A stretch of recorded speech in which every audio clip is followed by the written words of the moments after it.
Hi guys, இனி நம்ம மூவியில் ஐபிஎல் படத்தோடைய ரிவ்யூ நம்ம பார்க்க போகிறோம். இந்த படம் இப்போ தமிழில் அவைலபிளாக இருக்குது. மறக்காம செக் அவுட் பண்ணி பாருங்கள்.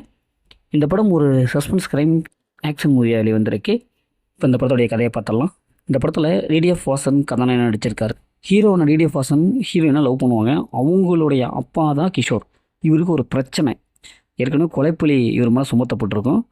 தன்னுடைய மாமனார், அதாவது தன்னுடைய ஹீரோயினுடைய அப்பாவை எப்படியாவது காப்பாற்றணும்னு சொல்லிட்டு ஹீரோ களத்தில் இறங்குறாரு. அப்படி இறங்கும்போது அவருக்கு என்னவெல்லாம் பிரச்சனை ஏற்பட்டது, இந்த கொலையில் யாரெல்லாம் சம்மந்தப்பட்டிருக்காங்க, அதை எப்படி இவர் எதிர்கொள்கிறாரு, இறுதியில் என்ன ஆச்சு அப்படிங்கிறது தான் இந்த படத்துடைய கதை.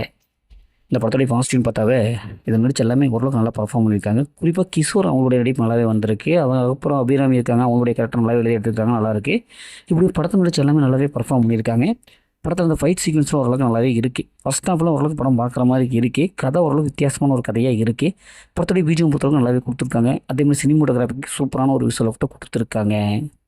இந்த படத்துடைய கிளைமேக்ஸ் ஓரளவுக்கு நல்லாவே இருக்குது, நல்லாவே பார்க்குற மாதிரி இருக்குது. ட்விஸ்ட் நினைவு ஓரளவுக்கு மெயின்டைன் பண்ணியிருக்காங்க. இந்த படத்தோடைய மைனஸ்ன்னு பார்த்தா டிடிஎஃப் வாசன் அவங்களுடைய ஆக்டிங்கில் இன்னும் கொஞ்சம் இம்ப்ரூவ் வேணும். ஏன்னா எல்லாமே ஒரே மாதிரியே இருக்கிற மாதிரி இருக்குது. அவங்களுடைய கேரக்டர் இன்னும் கொஞ்சம் சிறப்பாக எழுதி எடுத்துருக்கலாம். குறிப்பாக சொல்ல போனால் அந்த முகபாவனை, அந்த எமோஷனல் இதெல்லாம் கொஞ்சம் கனெக்டாகவே இல்லை. அவருக்கு ஒன்றும் அந்த லவ் போர்ஷன் அந்தளவுக்கு இல்லை. ரொமான்ஸ் சீன்ஸ்லாம் நல்லாவே இல்லை. ஹீரோயினுடைய கெமிஸ்ட்ரி அந்தளவுக்கு செட் ஆகவே இல்லை. அவருடைய கேரக்டர் இன்னும் கொஞ்சம் நல்லாவே எழுதி எடுத்துருக்கலாம்.